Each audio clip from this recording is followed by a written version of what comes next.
Guys, welcome back to my another video. Hi tare. Asigi live se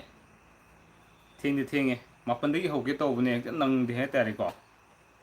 Thabuk si tang yame. Aduna maram oraga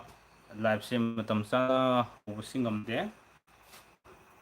Kamate no khungre.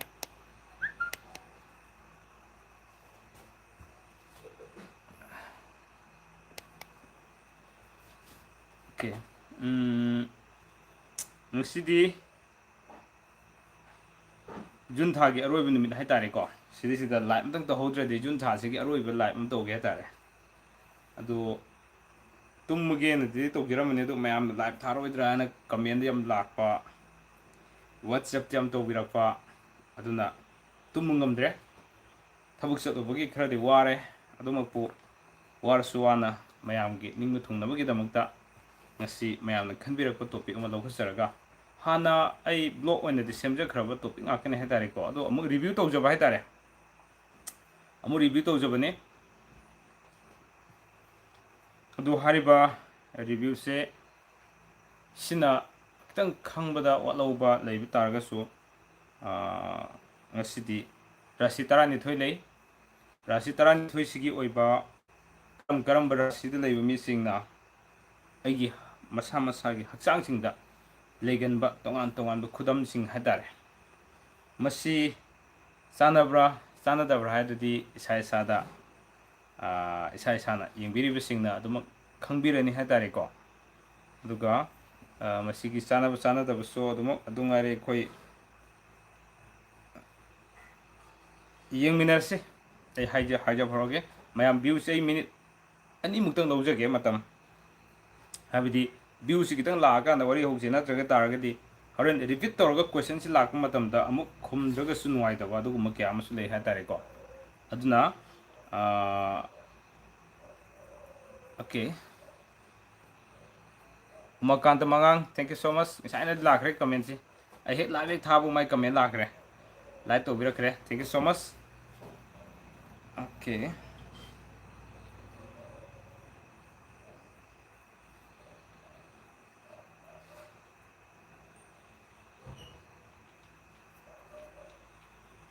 Joy Prakash है नाम कई material जार के तमो कांगचोय सौरी थोंगे space MSR Manipur hi okay hi then the Samarat Kundong Bam official okay thank you so much yam tigi thana budi phana jabani du bungam da ba ma jum yawre kamai tai no khangdre thage na haijerui amuk nongalaga thaba ma lae pung tara de hanjila pugum bugo thabuk kitang yame aduna ne okay Romeo ori kimbam haujerase hause somda ai kenam tu yengjabani phone ko aduki haujerge rashi tarani thoi leibse ekoi mapok nimit ki so mapok nimit tu gi matung ina hakchangda kari nimit to po e haibase masigi matung ina magi hakchangda leiganba fall su sum leire adi hakchangda leiba Khudam sing ko aduga minerasi ga habiro loina hajarake minerasi quite last aidune oro bibiade ahana mes de hujadune aina sayol khuringi rasi fall thamjabado adugi paring du sum laksage hatari ko mes rasi fall de hujaraga mathang manauna na mes de gi bris de gi mithun de gi karkat de gi singha aduga singha de gi kanya de gi tula then aduga tula gi mathang da brisik ki mathang da dhanu gi mathang da makar gi mathang da kumba gi mathang da aroi bida minna rasi fall hariba fall sing sigi oiba masa gi leiba fall sing do adugi hakchang da leiba Khudam sing haitare masine ai haujarage ko mayam mes rasi haujarage hojik mes rasi habira kodo kanano zu lisam okay zu lisam muna tabiro aduga tsunami so ngaibiro ko aroi bu ngai wa aduri yam sang banate da tara supna ki tara ni thoi hoktene dozen ma hoktene rasi dozen ma hoktene koi nai na pa thok ja doije सिगी राशि की मतुंग इन लेबा खुदम सिंगसे करी करी खुदम सिंग लई हाबदो हौरसे first of all I मेष राशि पाइखत चरगे मेष राशि दा लेबा मिसिंगी ओबा हक्सांग दा लेबा खुदम सिंगसे according to the my book side are I like की मतुंग इन थेंग जबदो सुम हाइजगी को मेष राशि दा लेबा मिसिंगसे मखोंग मखुत हक्सांग दा खुदम अमदि लेगनी हाय मखोंग मखुत सिदा खुदम अमदि लेगनी हाय अदुगा मसु ngangran na tawganeba मखोय अदुगा कोक तिखर ngawgun gani मसमने हेली मरेप न वाटली नत्रबदी मिचाव मिसांग उइगली मेष राशि ओइबसिंगसे मिचाव मिखांग मी चावरगना चावखिबा मिचाव मिसांग ओइबा अदुगा अदुना तारगना केदो हे मतमदा मखोयसे मसमना मरेपतगी मसमना हेनगनबा हायतारे सुगुम्बा ओइगलेन हाय अदुगा ममा मपागी लन क्या फंगनदे मोइसिको ममा मपागी लन क्या फंगनदे हाय तबुतबो ngai sen maruk mapang na yamna yokpi thakpi ba leigani hai aduga aroibada apat apom atang yamna thungan gani hai puri yam thungan ba apat yam leigan ba ko sigum khar tawgani hai adu apat pom sidi hujik matam de yam sokhat abani na kaina leina dre dare ko sina mesh rashi gini mathangda brish rashi gi muk thamjage Rashigi Tamdriga and the comment Tang Pajo comment young reading on the way go. Padragasumana Sobi Vanina. A robe sing I go water occasion and water Kanya Amukta Habiro Hijage Kanya Gisu Nigeria. Thank you so much. Mix Mangang Safaba May Helen Droning Toja Tulagi Habiro Hijage Memton Devi Sarangtem the Nungaribo Yafre. Okay, Nigeria Memton. Thank you so much. Welcome back to my channel. Welcome back to my live stream. Okay, now Anisubada Lokatsage Anisubada Lokatsage Kasi Rashi Polgi Sunday Nugi Rashi Polgi have the Malak by that. Rashigi Itang Palakuni Nectar. It's in the Tokia Darigo.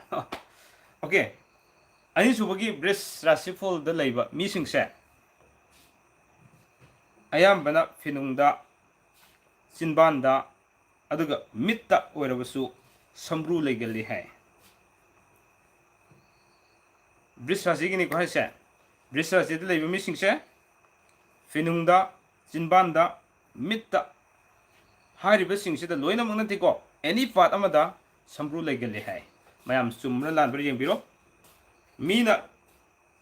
Yok Takale hai Masi Aduga Migi Mating Yam Pangumi Oganeva Luna Lunina Mari Marazi Yam Haigani Ko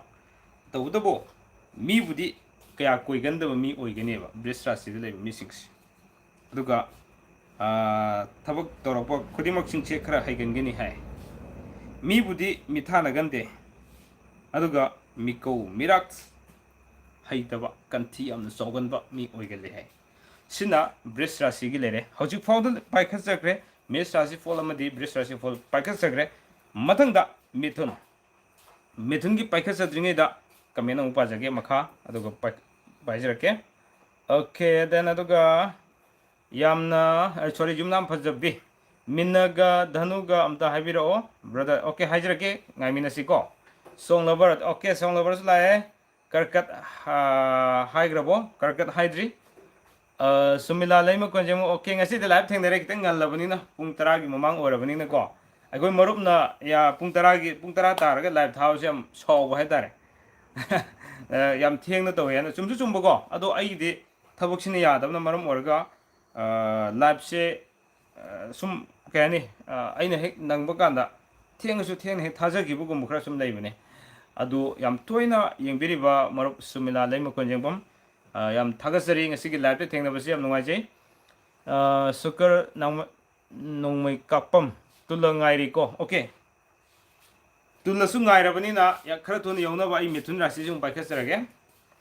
Mitun Racis Momit Ker Logally Hay, Mam Sumralandra. Mitun Racis Momit Ker Logally Hay. Aduga Kustuding Ogally Hay. Luna Maquishing shame ꯃꯔꯦꯞꯁꯦ ꯈꯔ ꯇꯣꯉꯥꯟꯅ ꯍꯥꯏꯗꯤ ꯃꯔꯦꯞ ꯌꯥꯝ ꯋꯥꯡꯈ꯭ꯔꯅ ꯋꯥꯡꯕ ꯑꯃ ꯈꯔ ꯇꯧꯒꯜꯂꯦ ꯇꯧꯕꯇꯕꯨ ꯃꯀꯣꯛꯇꯤ ꯈꯔ ꯄꯤꯛꯀꯜꯂꯤ ꯍꯥꯏ ꯃꯣꯏꯁꯤꯀꯣ ꯑꯗꯨꯒ ꯃꯈꯗꯥꯡ ꯈꯔ ꯇꯨꯝꯒꯅꯦꯕ ꯃꯣꯏꯁꯤꯀꯣ ꯑꯗꯨꯒ ꯃꯈꯣꯏꯁꯨ ꯐꯤꯅꯨꯡꯗ ꯆꯥ ꯅꯠꯇ꯭ꯔꯒ ꯁꯝꯕ꯭ꯔꯨꯁꯦ ꯈꯔ ꯂꯩꯒꯜꯂꯦ ꯍꯥꯏ ꯑꯗꯨꯒ ꯃꯇꯨ ꯃꯋꯥꯒꯤ ꯃꯊꯛꯇ ꯑꯩꯈꯣꯏꯒꯤ ꯀꯩꯅꯣ ꯃꯥꯏꯁꯦ ꯃꯇꯨ ꯃꯋꯥꯒꯤ ꯃꯊꯛꯇ ꯃꯉꯥꯏ ꯃꯔꯨꯞ ꯑꯐꯕ ꯐꯪꯖꯩꯑꯅ ꯍꯥꯏ ꯑꯩꯒꯤꯁꯦ ꯂꯥꯏꯔꯤꯛꯇ ꯄꯥꯖꯔꯤꯅꯤꯀꯣ ꯑꯗꯨꯒ ꯃꯍꯩ ꯆꯥꯕꯗꯤ ꯅꯤꯡꯊꯧ ꯈꯟꯕ ꯂꯂꯣꯟ ꯏꯇꯤꯛ ꯇꯧꯕ ꯌꯥꯝꯅ ꯄꯛꯅꯒꯅꯤ ꯍꯥꯏ ꯑꯩꯒꯤꯁꯤ ꯔꯥꯁꯤꯐꯣꯜ ꯅꯠꯇꯦꯀꯣ ꯔꯥꯁꯤꯐꯣꯜꯗꯤ ꯇꯣꯉꯥꯟꯅ ꯑꯃ ꯑꯩ ꯊꯝꯖꯈ꯭ꯔꯕꯅꯦ ꯁꯤꯗꯤ ꯆꯨꯝꯅꯈꯛꯀꯤ ꯃꯁꯥꯗ ꯂꯩꯒꯟꯕ ꯍꯛꯆꯥꯡ ꯈꯨꯗꯝꯁꯤꯡ ꯍꯥꯏꯇꯥꯔꯦꯀꯣ ꯈꯨꯗꯝꯗꯨꯒꯤ ꯃꯇꯨꯡ ꯏꯟꯅ ꯂꯩꯕ ꯐꯣꯜꯗꯨꯅꯤ ꯄꯤꯔꯤꯁꯦ ꯍꯥꯏꯇꯥꯔꯦ ꯁꯤ ꯍꯛꯆꯥꯡꯗ ꯂꯩꯔꯤꯕ ꯈꯨꯗꯝ ꯂꯩꯔꯦ ꯅꯍꯥꯟ ꯑꯩꯅ ꯁꯤꯒꯤ ꯃꯐꯝꯗ ꯁꯝꯕ꯭ꯔꯨ ꯂꯩꯔꯒꯗꯤ ꯁꯤ ꯇꯧꯒꯜꯂꯦꯅ ꯍꯥꯏꯕꯗꯣ ꯑꯗꯨꯒ ꯆꯥꯟꯅꯅ ꯏꯔꯛꯄ ꯀꯩꯅꯣꯅꯦꯕ ꯔꯥꯁꯤꯒꯤꯃꯛꯀꯤ ꯐꯣꯜ ꯅꯠꯇꯦ ꯍꯥꯏꯕꯁꯤꯃ ꯊꯝꯖꯒꯦ ꯍꯥꯏꯇꯥꯔꯦꯀꯣ ꯍꯛꯆꯥꯡꯗ ꯂꯩꯔꯤꯕ ꯑꯦꯅꯤ ꯀꯥꯏꯟꯁ ꯑꯣꯐ ꯃꯥꯔꯛꯁ ꯅꯠꯇ꯭ꯔꯒ ꯍꯥꯏꯗꯤ ꯈꯨꯗꯝꯁ ꯀꯣ ꯁꯤꯒꯤꯁꯤꯡꯁꯤꯗ ꯍꯛꯆꯥꯡꯗ ꯂꯩꯕ ꯑꯦꯅꯤ ꯗꯥꯛ ꯅꯠꯇ꯭ꯔꯒ ꯑꯦꯅꯤ ꯈꯨꯗꯝ ꯑꯁꯤꯒꯤ ꯂꯩꯔꯤꯕ ꯗꯥꯛꯇꯨꯅ ꯁꯤꯝꯕꯣꯜꯗꯨꯅ ꯀꯩꯗꯧꯕ ꯃꯉꯣꯟꯗ ꯀꯔꯤ ꯀꯔꯤ ꯈꯨꯗꯝ ꯄꯤꯔꯤ ꯀꯔꯤ ꯀꯔꯤ ꯑꯩꯈꯣꯏꯒꯤ ꯔꯤꯖꯜ ꯄꯤꯔꯤ ꯍꯥꯏꯕꯗꯣ ꯅꯍꯥꯟ ꯑꯩꯅ ꯁꯝꯕ꯭ꯔꯨꯒꯤ ꯔꯤꯖꯜ ꯁꯝꯕ꯭ꯔꯨ ꯁꯤꯗ ꯁꯝꯕ꯭ꯔꯨ ꯂꯩꯔꯗꯤ ꯁꯤ ꯇꯧꯋꯤ ꯁꯤꯗ ꯁꯝꯕ꯭ꯔꯨ ꯂꯩꯔꯗꯤ ꯁꯤ ꯇꯧꯋꯦꯅ ꯍꯥꯏꯈꯤꯕ ꯃꯌꯥꯝꯗꯣ ꯑꯗꯨꯒ ꯆꯥꯟꯅꯅ ꯃꯥꯒꯤ ꯐꯣꯜꯁꯤꯡꯗꯣ ꯄꯤꯕꯒꯤ ꯋꯥꯅꯤ ꯔꯥꯁꯤ ꯐꯣꯜ ꯅꯠꯇꯦ ꯍꯥꯏꯕꯁꯤꯃ ꯃꯌꯥꯝ ꯈꯪꯕꯤꯌꯨ ꯍꯥꯏꯇꯥꯔꯦ ꯃꯥꯒꯤ ꯔꯥꯁꯤꯗ ꯂꯩꯕꯗꯣ ꯑꯗꯨꯒꯤ ꯃꯇꯨꯡ ꯏꯟꯅ ꯔꯥꯁꯤꯗ ꯂꯩꯔꯤꯕ ꯄꯣꯛꯂꯤꯕ ꯃꯄꯣꯛꯇꯨꯒꯤ ꯃꯇꯨꯡ ꯏꯟꯅ ꯀꯩꯗꯧꯋꯦ ꯍꯥꯏ ꯀꯥꯟꯗ ꯃꯥꯒꯤ ꯁꯦ ꯑꯩꯈꯣꯏꯒꯤ ꯂꯩꯔꯤꯕ ꯗꯥꯛꯇꯨꯒꯤ ꯃꯇꯨꯡ ꯏꯟꯅ ꯃꯥꯅ ꯑꯣꯏꯒꯟꯕ ꯐꯣꯜꯗꯨꯅꯤ ꯑꯣꯀꯦ ꯃꯊꯪꯁꯦ ꯀꯔꯀꯠ ꯉꯁꯥꯏ ꯀꯔꯀꯠ ꯍꯥꯏꯕꯤꯔꯝꯕꯗꯣ ꯀꯅꯥꯅꯣ ꯁꯣꯡꯂꯕꯔ ꯀꯣ ꯀꯔꯀꯠ ꯌꯧꯒꯗꯧꯔꯦ ꯃꯊꯪꯅꯤ ꯀꯔꯀꯠꯁꯦ ꯄꯥꯏꯗꯣꯏꯁꯤꯀꯣ ꯑꯗꯨꯕꯨ ꯋꯥꯔꯧꯕꯤꯕ ꯌꯥꯗꯦ ꯑꯃꯃꯝ ꯂꯣꯏꯔꯒ ꯑꯩ ꯀꯃꯦꯟꯁꯤ ꯈꯤꯇꯪ ꯄꯥꯖꯒꯦ ꯅꯍꯥꯟꯁꯤ ꯀꯃꯦꯟ ꯄꯥꯈꯤꯗꯕꯒꯤ ꯑꯗꯨꯛ ꯃꯇꯤꯛ ꯑꯩꯉꯣꯟꯗ ꯌꯥꯝ ꯋꯥꯔꯧꯕ ꯀꯩꯅꯣ ꯌꯥꯝ ꯂꯥꯛꯈ꯭ꯔꯦ ꯍꯥꯏꯇꯥꯔꯦꯀꯣ ꯑꯗꯣ ꯀꯥꯏ ꯁꯀꯔ ꯇꯨꯂꯥ ꯉꯥꯏꯔꯤꯀꯣ ꯑꯣꯀꯦ ꯑꯣꯗꯤꯑꯣ ꯅꯨꯡꯉꯥꯏꯁꯅꯥ ꯃꯤꯊꯨꯜ ꯉꯥꯏꯔꯤ ꯃꯤꯊꯨꯜꯗꯤ ꯍꯧꯖꯤꯛꯇ ꯍꯥꯏꯈ꯭ꯔꯦꯀꯣ ꯑꯗꯨꯒ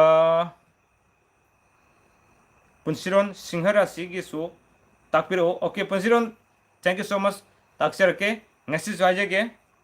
ꯄꯨꯟꯁꯤꯔꯣꯟ ꯌꯨꯇꯨꯕ ꯆꯦꯅꯦꯜꯁꯦ ꯃꯌꯥꯝ ꯁꯕꯁꯀ꯭ꯔꯥꯏꯕ ꯇꯧꯕꯤꯌꯨ ꯑꯩꯈꯣꯏꯒꯤ ꯃꯁꯥꯃꯛꯁꯨ ꯅꯨꯡꯉꯥꯏꯕ ꯚꯤꯗꯤꯑꯣ ꯀꯌꯥ ꯑꯃ ꯊꯥꯒꯠꯆꯔꯤꯅꯤ ꯑꯩꯁꯨ ꯂꯦꯞꯇꯅ ꯌꯦꯡꯖꯩ ꯃꯌꯥꯝꯁꯨ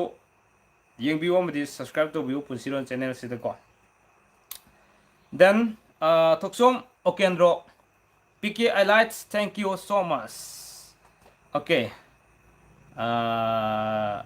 ꯊꯥꯒꯠꯄꯤꯔꯛꯄ ꯌꯥꯝ ꯅꯨꯡꯉꯥꯏꯖꯩ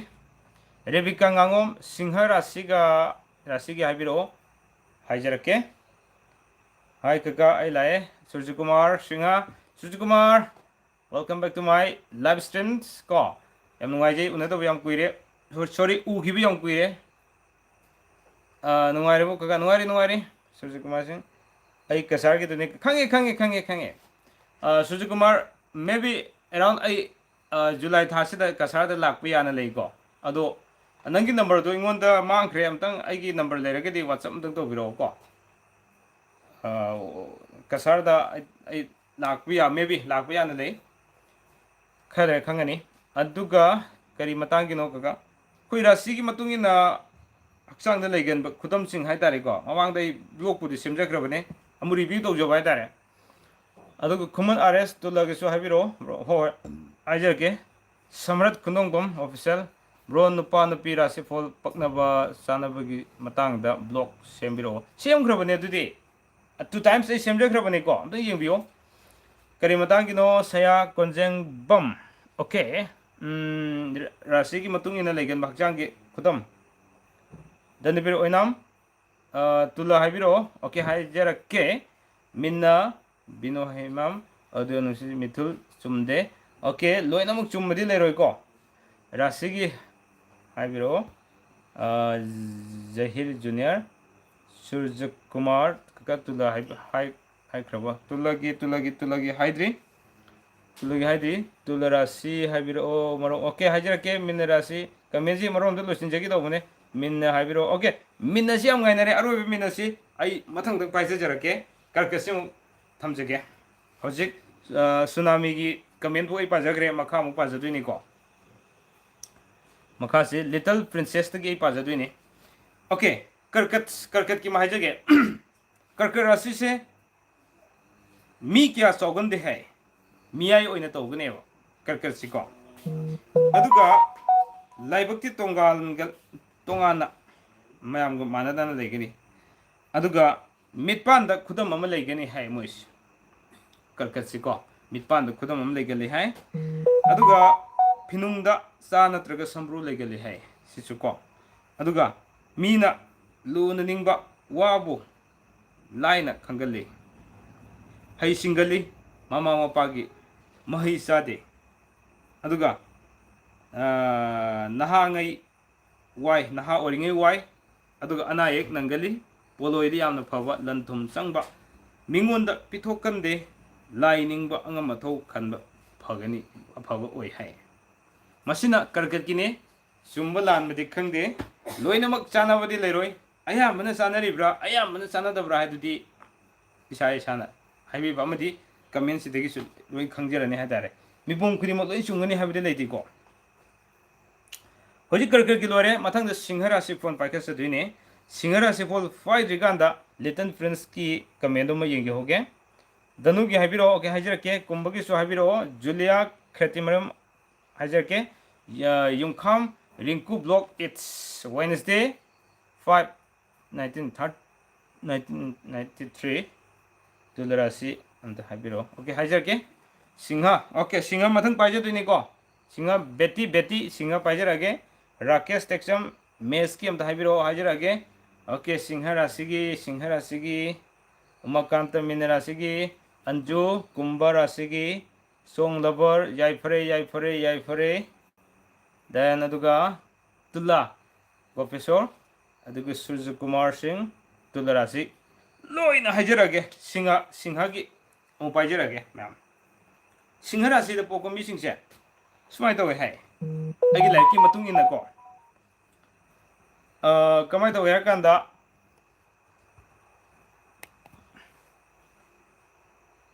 मिसौ मिसांगबा हाबिदि मिजौ मिसांग ओइद्रबसु मरेप्ति तेंदंग नगली है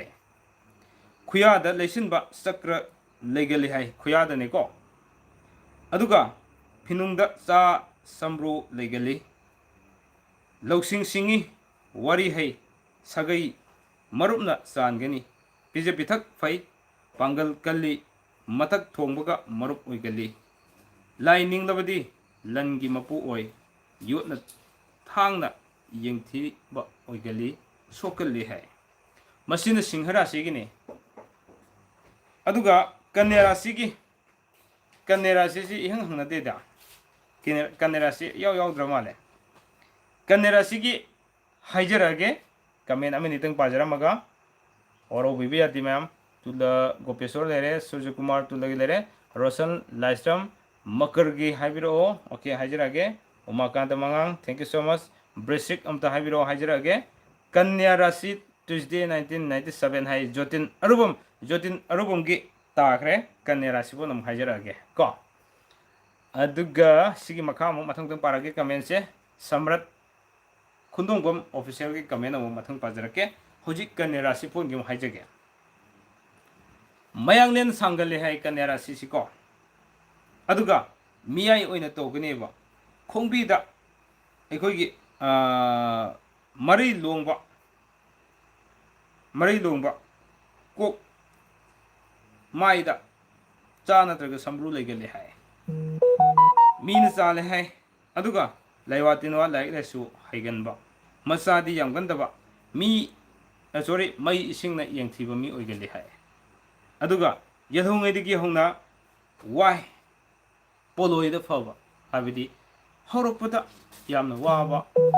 लोइना लोइसिलक मतम आदि कुइरागा नुंगाइरक पोलोइदा याम नुंगाइगनबा मी ओइगली हाय मसिना कन्यागिनी याइको म्या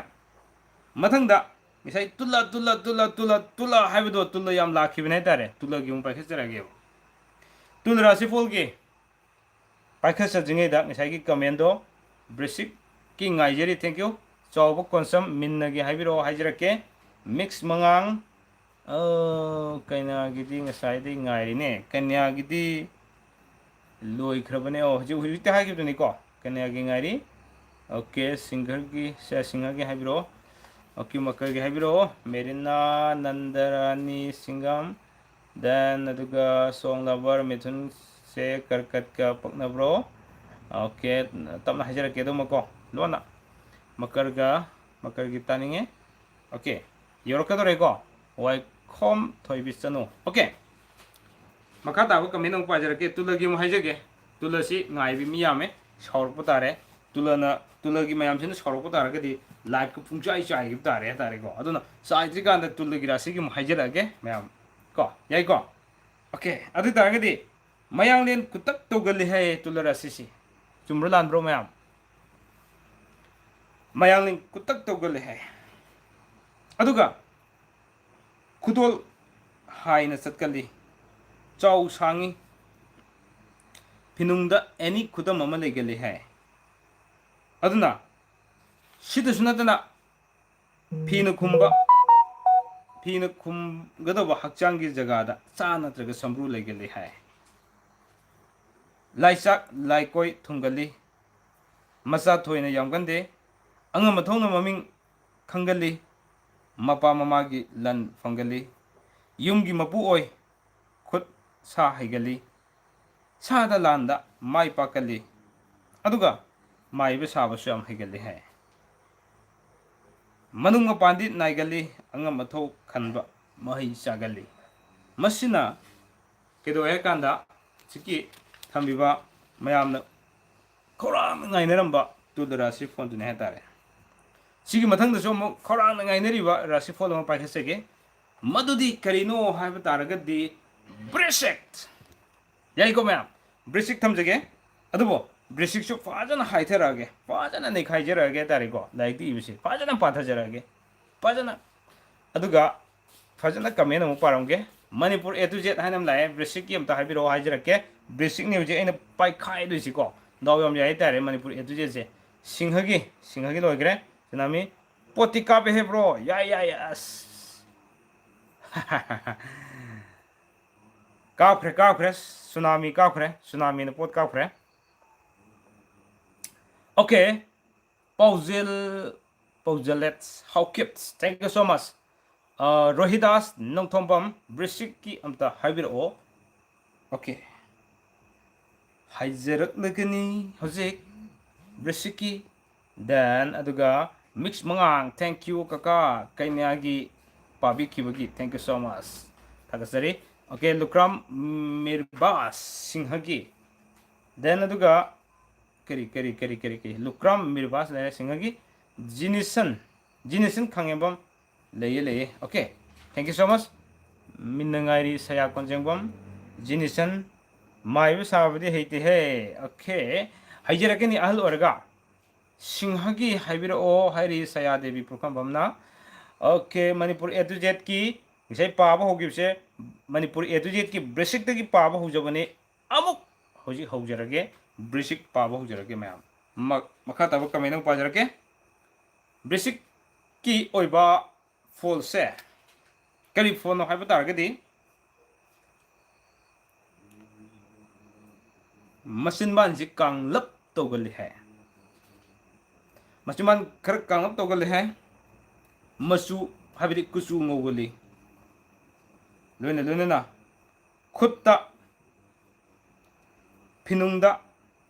sa natraga samru legali hai mapangal nungai gani yam kan gani lingjel khaba lingjin kan mo oigali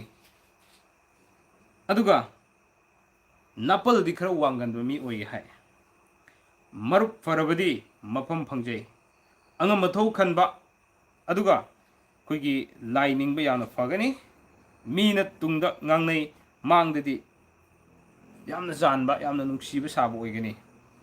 aho thum pangani mama mapagi mahi chagande aduga awa nungai animakta nungai bina yami migi makai fangna haiba hai ꯍꯥꯏꯕꯗꯤ ꯃꯤꯒꯤ ꯃꯅꯨꯡ ꯃꯄꯥꯟꯗꯣ ꯄꯦꯟꯅ ꯍꯥꯏꯗꯣꯛꯄ ꯌꯥꯝꯅ ꯐꯕ ꯍꯥꯏꯇꯥꯔꯦ ꯅꯍꯥ ꯑꯣꯏꯔꯤꯉꯩꯗ ꯑꯅꯥ ꯑꯌꯦꯛ ꯈꯔ ꯌꯥꯝꯒꯅꯤ ꯍꯥꯏ ꯃꯥꯁꯤꯀꯣ ꯑꯗꯨꯒ ꯑꯉꯧꯕ ꯑꯉꯥꯡꯕ ꯃꯁꯤꯒꯤ ꯀꯨꯆꯨꯁꯤ ꯃꯁꯥꯗ ꯌꯥꯝ ꯄꯛꯅꯕ ꯑꯣꯏ ꯃꯥꯒꯤ ꯂꯛꯀꯤ ꯀꯂꯔ ꯍꯥꯏꯇꯥꯔꯦ ꯅꯥꯔꯕꯗꯤ ꯂꯣꯛꯀꯤ ꯂꯩꯅꯥ ꯉꯛꯁꯝ ꯃꯔꯤꯒꯤ ꯑꯅꯥꯕ ꯌꯥꯝꯅ ꯇꯧꯒꯜꯂꯤ ꯉꯛꯁꯝ ꯃꯔꯤꯒꯤ ꯑꯅꯥꯕ ꯄꯜꯂꯛꯄꯗꯤ ꯑꯩꯉꯣꯟꯗ ꯐꯥꯎꯋꯦ ꯑꯩ ꯅꯥꯔꯦ ꯇꯧꯕꯇꯕꯨ ꯑꯩ ꯕ꯭ꯔꯦꯁꯤꯛ ꯅꯠꯇꯦ ꯕ꯭ꯔꯦꯁꯤꯛꯀꯤ ꯅꯠꯇꯦ ꯌꯥꯝ ꯆꯥꯟꯅꯕ ꯍꯧꯖꯤꯛ ꯍꯧꯖꯤꯛ ꯉꯛꯁꯝ ꯃꯔꯤ ꯅꯥꯔꯤꯕꯅꯤꯅꯀꯣ ꯍꯦꯛ ꯄꯜꯂꯛꯄꯗ ꯅꯤꯡꯁꯤꯡꯂꯛꯑꯦ ꯍꯥꯏꯇꯥꯔꯦ ꯅꯤꯡꯁꯤꯡꯉꯀꯥꯟꯗ ꯑꯅꯥꯕꯁꯨ ꯐꯥꯎꯔꯛꯑꯦ ꯑꯣꯀꯦ ꯅꯥꯎ ꯃꯊꯪꯗ ꯉꯁꯥꯏꯗꯒꯤ ꯉꯥꯏꯕꯤꯔꯤꯕ ꯔꯥꯁꯤ ꯐꯣꯜ ꯑꯃ ꯄꯥꯏꯈꯠꯆꯔꯛꯀꯦ ꯃꯌꯥꯝ ꯀꯔꯤ ꯃꯥꯟꯒꯦ ꯃꯌꯥꯝ ꯀꯔꯤ ꯃꯥꯟꯒꯦ ओके धनु धनु की पाइखꯠꯆꯔꯒꯦ धनु की पाइद्रिङꯩꯗ कमेन्ट अमनि पाइखꯠꯆरगे नत्र तारगदि ngसाइमखि कमेन्ट पारगा ꯑꯩꯈꯣꯏꯒꯤꯅ ꯄꯥꯕꯤꯗꯦ ꯍꯥꯏꯅ ꯑꯩꯉꯣꯟꯗ ꯑꯃꯨꯛ ꯍꯣꯔꯦꯟ ꯂꯥꯏꯚ ꯂꯣꯏꯔꯒ ꯋꯥꯆꯞꯇ ꯇ꯭ꯔꯤꯡ ꯇ꯭ꯔꯤꯡ ꯇ꯭ꯔꯤꯡ ꯇ꯭ꯔꯤꯡ ꯇ꯭ꯔꯤꯡ ꯌꯥꯝ ꯂꯥꯛꯑꯅꯤ ꯍꯥꯏꯇꯥꯔꯦ ओके नाउ मथंगदा लुक्राम मिरवास Sinha A to Z Manipur धनुगीगा ओके धनुसो लोन लानी हुजिक धनु हाइजरक्तोरे मणिपुर ए टू जेड सी दाव यम जाय कमेंट पाबगे यम चाने है सुजीत कुमार सिंह अगिदी चानद्रे तुलसी ओके याय किसु कायदे जिना खुमन मकर गिसु ओके हके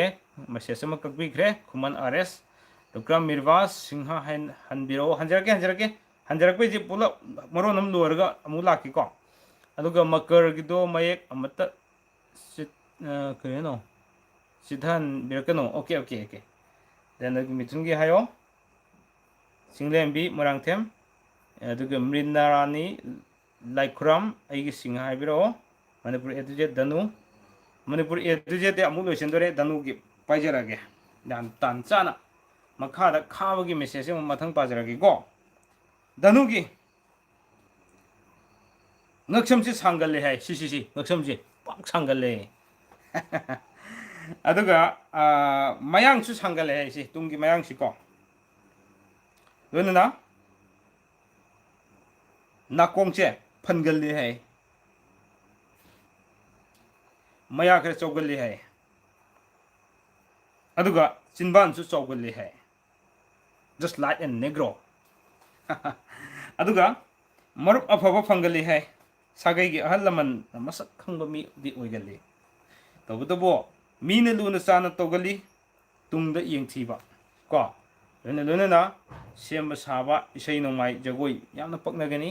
सासन लोइबा इबा अदुग माइबगी थबकना चिंगबसो हेक्ता पक्नगली है चुमनगा पक्नबनदी को हेक्ता पक्नबा हायतारे खजितंग पेनबदा यामना हरावगनबा अदुगा कोसी थांगबा वादी यामना हैबा ngamase अदुग तपथबदी यामना पामबा ओय तबतबो सेमगत सागत पसे यामना पामगनेबा याइको अदुगा लिंगजेल फै मथक थोंगमना मथक थोंगसिंगदा थक्सी खासी खंगना चटपा अवाना खंगबदी कया ngam खांगबदी कया ngamde अवाना खांगबदी को अदुगा नारबदी पुक्की मरी मतांगसिंगदा यामना नागनबा ओइगली हाय याइको मैम लाइट खर तो बिरो केनो मी सोंग वान पाजर नो लाइट नंबी दि केनो ताब तुंग ताने नो जी ngai बितुंग ngai nei लाइट केम नंबी दि मथंग मकर sai मकर हरम दु मकर परक तोइने को मकर पाजर केबा अदो लाइट खर नंबी रो के दरोगे थैंक यू ओम हेंगले नेक्स्ट कमेंट पाजर के खाबा मिस्टर खाब की कमेंट से मिन्ना हाइबिरो सर हाइजरके मिन्नदी लोय अरोइबने अदुबो योरकदोरेको फजना हाइबिरो मकर की ngairabani Nandrani Singham Singham higher मोमान Haber माने okay तादोगे okay ngaibiro हाइजरके लुक्रा मिरबास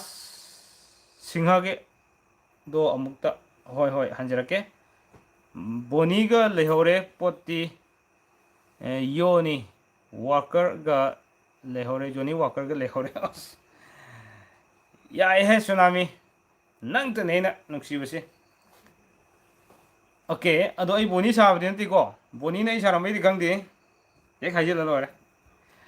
okay sumai na ga wakhan nungai nungai na live to no phei to bune da ko ma'am aduna hejin bi or so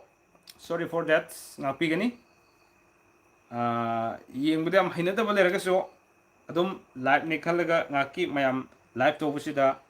thengil lak busida mitna sing na bagi da mukta khara leng ai jo khara hai khum na to ro di chak char ga phamjin bu din wai da ni khara tum na bai jo khara movement to ri ni saka to go walking chatre live tha na ba la am ni ko adu ki khara movement to jo bane mayam yeng war ga so rasi phone yam dre do fo yeng minas okay makar ngai biri bising thamjarage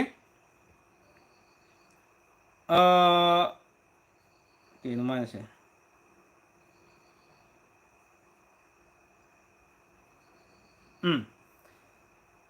manam yam pon galle hai yam sumi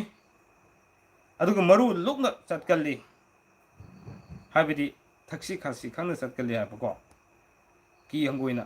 saudam sangdami masimban kanglap togali aduga pinungda sa sambru legali mapa mamagi mahi chagande pokpadadi khudam achoba ma pigali aduga machinda warabasu horokpada warabasu podoida fai thabuk thoram tobada yangani mina jali aduga manasu mibu thaujan hai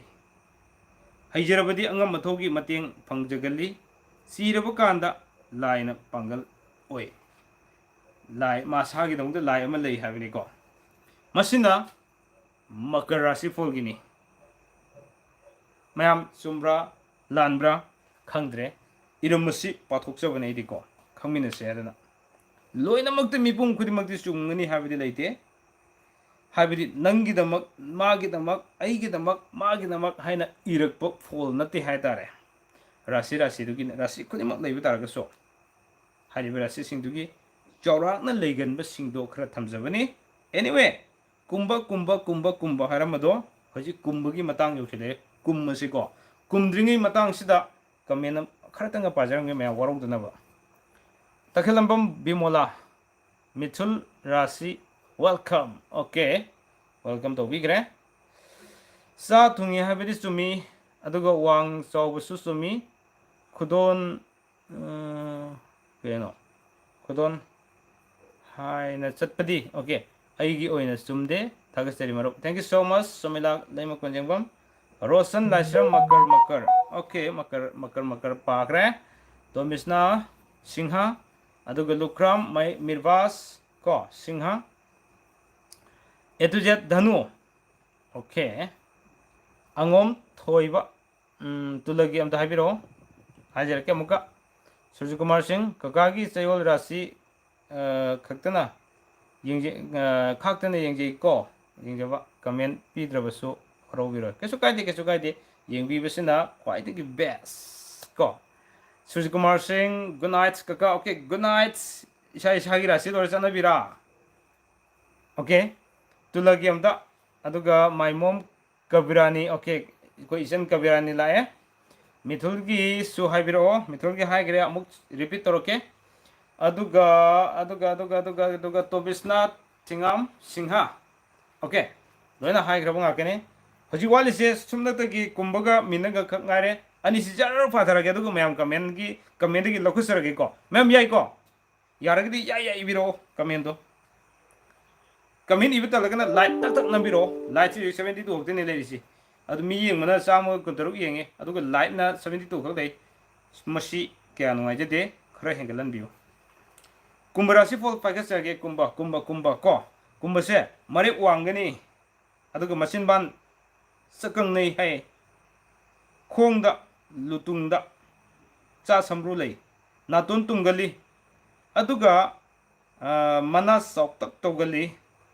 athupa mafamda khudam adu legali lan fangali lingjeldi hauringai da fai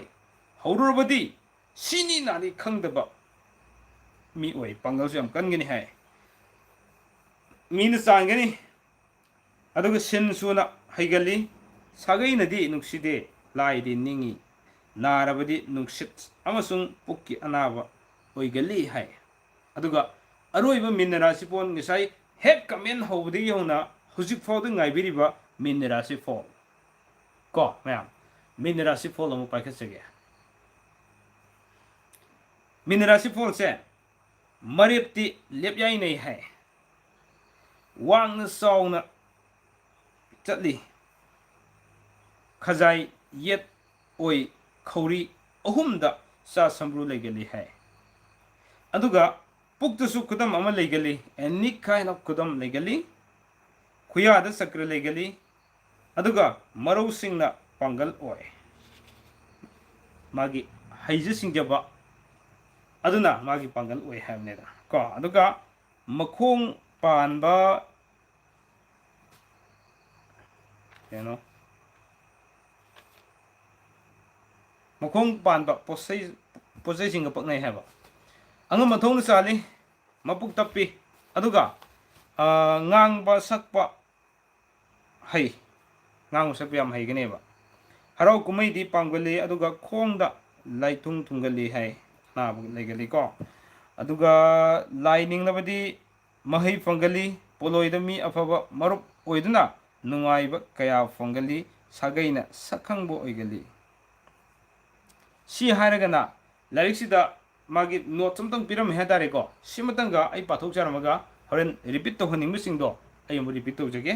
ꯃꯥꯅ ꯁꯨꯃꯥꯏꯅ ꯍꯥꯏꯕꯤꯔꯝꯃꯦ ꯁꯤ ꯃꯨꯟꯅ ꯇꯥꯕꯤꯌꯣ ꯃꯌꯥꯝ ꯀꯣ ꯀꯔꯤꯅ ꯍꯥꯏꯒꯦ ꯃꯇꯝꯗ ꯆꯥ ꯁꯝꯕ꯭ꯔꯨ ꯅꯠꯇ꯭ꯔꯒ ꯑꯦꯅꯤ ꯈꯨꯗꯝ ꯈꯨꯗꯤꯡꯃꯛ ꯂꯩꯔꯤꯕ ꯃꯤꯑꯣꯏꯗꯨꯒꯤ ꯑꯣꯏꯅ ꯃꯍꯩ ꯄꯤꯕꯅꯦꯕ ꯍꯥꯏꯅ ꯂꯧꯅꯩ ꯍꯥꯏ ꯉꯁꯥꯏ ꯑꯩꯅ ꯍꯥꯏꯖꯕꯗꯨꯅꯤꯀꯣ ꯑꯃꯨꯛ ꯔꯤꯄꯤꯠ ꯇꯧꯕ ꯋꯥꯅꯤ ꯄꯤꯔꯤꯕ ꯃꯥꯒꯤ ꯐꯣꯜꯁꯦ ꯑꯗꯨꯒꯤ ꯅꯨꯃꯤꯠꯇ ꯄꯣꯛꯄ ꯅꯨꯃꯤꯠꯇꯨꯒꯤ ꯑꯣꯏꯕ ꯐꯣꯜ ꯅꯠꯇꯦ ꯍꯥꯏꯕ ꯅꯨꯃꯤꯠꯇꯨꯒꯤ ꯃꯇꯨꯡ ꯏꯟꯅ ꯁꯤꯒꯤ ꯃꯐꯝꯗ ꯍꯥꯏꯗꯤ ꯑꯦꯅꯤ ꯈꯨꯗꯝ ꯑꯃ ꯂꯩꯕ ꯆꯥ ꯈꯪꯗꯦ ꯁꯝꯕ꯭ꯔꯨ ꯈꯪꯗꯦ ꯆꯀ꯭ꯔ ꯈꯪꯗꯦ ꯑꯦꯅꯤ ꯈꯨꯗꯝ ꯑꯃ ꯂꯩꯕ ꯍꯥꯏꯇꯥꯔꯦꯅꯦꯀꯣ ꯍꯥꯏꯔꯤꯕ ꯈꯨꯗꯝꯗꯨꯒꯤ ꯑꯣꯏꯕ ꯐꯣꯜꯅꯦ ꯄꯤꯔꯤꯁꯦ ꯃꯥꯒꯤ ꯃꯄꯣꯛ ꯅꯨꯃꯤꯠꯀꯤ ꯐꯣꯜ ꯅꯠꯇꯦꯕ ꯁꯤ ꯈꯪꯕꯤꯌꯨ ꯍꯥꯏꯕꯅꯤꯗ ꯀꯔꯤꯒꯨꯝꯕ ꯃꯇꯝꯗ ꯍꯛꯆꯥꯡꯒꯤ ꯃꯐꯝ ꯑꯃꯗ ꯈꯨꯗꯝ ꯑꯃ ꯅꯧꯅ ꯂꯩꯔꯛꯄ ꯌꯥꯏ ꯍꯥꯟꯅ ꯂꯩꯔꯝꯗ꯭ꯔꯒꯁꯨ ꯅꯧꯅ ꯂꯩꯔꯛꯄ ꯌꯥꯏ ꯍꯥꯏꯕꯅꯤꯀꯣ ꯑꯗꯨꯒ ꯂꯩꯔꯤꯕ ꯃꯇꯝꯗꯨꯗ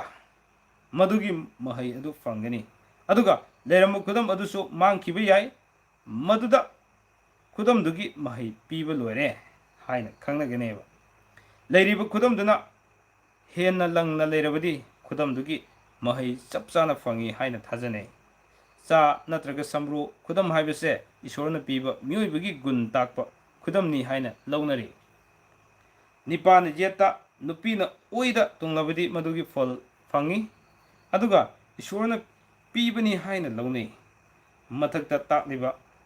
ꯍꯥꯏꯗꯤ ꯉꯁꯥꯏꯒꯤ ꯍꯥꯏꯖꯈꯤꯕ ꯃꯌꯥꯝꯗꯣ ꯑꯗꯨꯒꯤ ꯃꯐꯝ ꯆꯥ ꯅꯠꯇ꯭ꯔꯒ ꯁꯝꯕ꯭ꯔꯨ ꯂꯩꯕ ꯇꯣꯡꯂꯕꯗꯤ ꯃꯍꯥꯛꯀꯤ ꯔꯥꯁꯤꯒ ꯂꯣꯏꯅꯅ ꯂꯩꯕ ꯈꯨꯗꯝꯅꯤ ꯑꯃꯁꯨꯡ ꯍꯥꯏꯔꯤꯕ ꯈꯨꯗꯝꯁꯤꯡꯗꯨꯒꯤ ꯑꯣꯏꯕ ꯐꯣꯜꯅꯤ ꯍꯥꯏꯅ ꯄꯤꯔꯤꯕꯁꯤꯡꯁꯦ ꯁꯨꯝꯅ ꯂꯧꯅꯩ ꯍꯥꯏꯕꯅꯤꯅ ꯑꯣꯀꯦ ꯁꯤꯐꯥꯎ ꯂꯩꯔꯦ ꯉꯁꯥꯏ ꯌꯥꯎꯕꯤꯍꯧꯗꯕ ꯇꯥꯕꯤꯍꯧꯗꯕ ꯂꯩꯕꯤꯔꯝꯒꯅꯤ ꯑꯩ ꯈꯪꯖꯩ ꯑꯗꯨ ꯀꯃꯦꯟ ꯈꯔ ꯄꯥꯔꯒ ꯀꯃꯦꯟꯒꯤ ꯃꯇꯨꯡ ꯏꯟꯅ ꯔꯤꯄꯤꯠ ꯂꯣꯏꯅ ꯇꯧꯃꯤꯟꯅꯔꯁꯦ ꯃꯌꯥꯝ ꯌꯥꯏꯀꯣ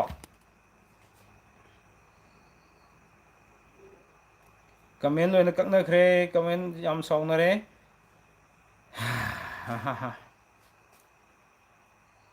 ꯑꯣꯀꯦ ꯌꯥꯗꯤ ꯆꯧꯗꯦꯗ ꯍꯥꯏꯌꯦ ꯇꯨꯜꯂꯒꯤ ꯈꯥꯕꯒꯤꯅꯤꯀꯣ ꯍꯥꯏꯁꯦ ꯇꯨꯜꯂꯒꯤ ꯑꯝꯇ ꯍꯥꯏꯕꯤꯔꯛꯑꯣ ꯗꯤꯄꯛ ꯅꯤꯡꯊꯧꯖꯝ ꯂꯥꯛꯑꯦ ꯇꯨꯜꯂꯒꯤ ꯍꯥꯏꯕꯤꯔꯛꯑꯣ ꯑꯗꯨ ꯇꯨꯜꯂꯒꯤꯁꯤ ꯃꯌꯥꯝ ꯇꯥꯕꯤꯍꯧꯔꯣꯀꯣ ꯑꯩ ꯊꯦꯡꯅꯕꯗꯣ ꯍꯥꯏꯖꯔꯛꯀꯦ ꯇꯨꯜꯂꯒꯤꯁꯤ ꯁꯨꯝꯅ ꯍꯥꯏ ꯀꯔꯤ ꯍꯥꯏꯒꯦ ꯍꯥꯏꯕ ꯃꯇꯝꯗ ꯃꯌꯥꯡꯂꯦꯟ ꯀꯨꯠꯇꯛ ꯇꯧꯒꯜꯂꯤ ꯑꯗꯨꯒ ꯈꯨꯗꯣꯜ ꯍꯥꯏꯅ ꯆꯠꯀꯜꯂꯤ ꯆꯥꯎ ꯁꯥꯡꯉꯤ ꯐꯤꯅꯨꯡꯗ ꯈꯨꯗꯝ ꯑꯃ ꯂꯩ ꯐꯤꯅ ꯈꯨꯝꯕ ꯌꯥꯕ ꯃꯐꯝꯗ ꯈꯨꯝꯒꯗꯕ ꯃꯐꯝꯗ ꯆꯥ ꯅꯠꯇ꯭ꯔꯒ ꯁꯝꯕ꯭ꯔꯨ ꯊꯨꯡꯒꯜꯂꯤ ꯍꯥꯏ ꯂꯩꯁꯥꯛ ꯂꯥꯏꯀꯣꯏ ꯊꯨꯡꯒꯜꯂꯤ ꯃꯆꯥ ꯑꯗꯨꯒ ꯃꯆꯥ ꯊꯣꯏꯅ ꯌꯥꯝꯒꯟꯗꯦ ꯑꯉꯝ ꯑꯊꯧꯅ ꯃꯃꯤꯡ ꯈꯪꯒꯜꯂꯤ ꯃꯄꯥ ꯃꯃꯥꯒꯤ ꯂꯟ ꯐꯪꯒꯜꯂꯤ ꯌꯨꯝꯒꯤ ꯃꯄꯨ ꯑꯣꯏꯒꯜꯂꯤ ꯃꯈꯨꯠ ꯃꯁꯥ ꯍꯩꯒꯜꯂꯤ ꯁꯥꯗ ꯂꯥꯟꯗ ꯃꯥꯏ ꯄꯥꯛꯀꯜꯂꯤ ꯃꯥꯏꯕ ꯁꯥꯕꯁꯨ ꯍꯩꯒꯜꯂꯤ ꯃꯅꯨꯡꯒꯤ ꯃꯄꯥꯟꯗꯤ ꯃꯄꯥꯟꯗꯤ ꯌꯥꯝ ꯅꯥꯏꯒꯜꯂꯤ ꯑꯗꯨꯒ ꯑꯉꯝ ꯃꯊꯧ ꯈꯟꯕ ꯃꯍꯩ ꯆꯥꯒꯜꯂꯤ ꯍꯥꯏ ꯁꯤꯃ ꯂꯩꯔꯦꯀꯣ ꯆꯨꯝꯃꯤ ꯍꯥ ꯂꯩꯔꯦ ꯅꯟꯗꯔꯥꯅꯤ ꯇꯣꯝꯕꯤꯁꯅꯥ ꯊꯦꯡꯒꯥꯝ ꯈꯥꯕ Tsunami fazana khai hey ngasidi nungai tabada kai potpu oirigaba. I'm not drunker. Tsunami. Ngasai yam fazaba comment yam lakbi. Aba tabo noina khalidudi oidre ko. Fajaramni. Okay. Live namjare. Thank you so much, Sujukumar. Tsunami. Thank you so much. Dayapati. Atogum, thank you. Okay. Oh, ngasay live nambiram masing duni ko. Then nung kaya no. Nandarani Singam sisi kari hai na ikhangdre. Makara dihare. Okay. Mithungi habiro. Mimi Dipa Sangol Sam. Mithungi. Hai grabang akane ko. Adubu. Mami laugali hai kusudi ngogali hai marip tonga nei hai makok fikali. Aduga makharang tumme. Pinung dasa natraga samru legali hai. Aduga matu mawagi mahak thakta mangai marup afaba pangjai. Mahi sabadi ningthau kanba dalonitik tobu yamna paknei hai. Okay, hajari ko tai tahodre am chu habire. Chingkhai Kanya Rasi amuk habiro Kanyagi mayanglen sangali miyai nei khongbidi marai lenge kok mai da sasu sambru su legali aduga mina sali laiwatinwa laik lai su haigali masadi yamgande mai ising na yengthi aduga yelho ngai da wai poloi da phai Kanyagi ko he Kanya khangbiram masing do. Okay, angang oinaba maram singdo karamba matamda sandoke. Angang oinaba. Blog semja krabane. Live to mula asu lakse no muko. Dugi matang do. Rosan lasam nandrani singam. Tamo tulagi amta habiro tulagi. Ayu jikte hai grabane taramado male. Oh Tula Dipak na saya anirek suna hangkuni ko. Sume. Danu se ngasi dagi nungai bane. Ngasai dagi ngai bane adubo pabir Danu ay pagre Little Prince nangi comment yengaga pagra bane Danu last but one that leibna. Sorry karige. Basic ki mathang dai pagre de adubo amuga pajra ke dorke. Little Prince ko mangak sangali mayang sangali aduga nakong fangali maya sogali sinbansu sogali marup afaba fangali sagai gi ahalaman masak kangi mina luna sana togali tungdana yengthi sem saba sei nongmai jagoi paknei sasan loiba iba maibagi thabak nasingba ya hekta paknei khajiktang penbada yam haraugali kusi thangba wa ngangba hai tapthabadi pame semgat sagat pa pame lingjel Fai matak thong singda taksi khasi khangna satli awa ana khangbadi kya ngamgande narabadi puk mari matang sing oina oigani. Okay,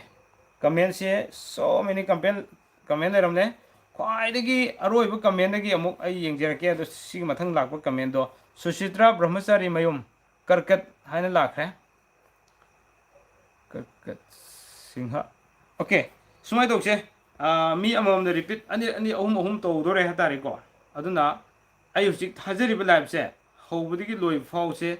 yengbira kanda singi yeng se yarani adudi aduna siboki tanja sik ai loje ge ngasigidi live si ko adun yam sangdana nong magi sida leriba maroina sa sambru singi matang da leigre aduga koigi nupa makhan mari nupi makhan mari ko hariba singdugi moigi kari mong bato lei thamani dan adagi nupa makhan mari nupi makhan mari duna semakpa angang si karama makhan gi angang ore kana habe loina blog de semja graba ngakani ko blog de loina semja graba ngakani patawu tabu amuk han repeat loina tongmina si mathang loina paijirake ado mayam light se chama yobagi kobam no kobiyo mayam. Thank you so much ma'am. Light chama yobigi yam nungai jai.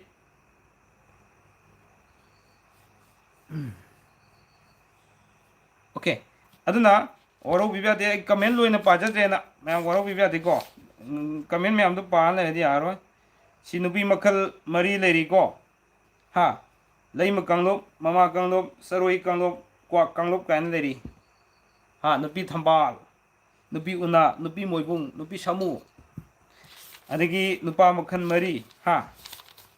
loina thamane ha tari ko mathang mathang mayam na blog thiba phangdi habadu live ta khara loin jingmina rasi ko aduga sikang natana mapuk numit ki so thamjarake mapuk numit ki matung ina adagi mapuk tha gi matung ina leiba fall ko adagi si mathang mathang mathang loina tham khusa gi mong moto khudam sing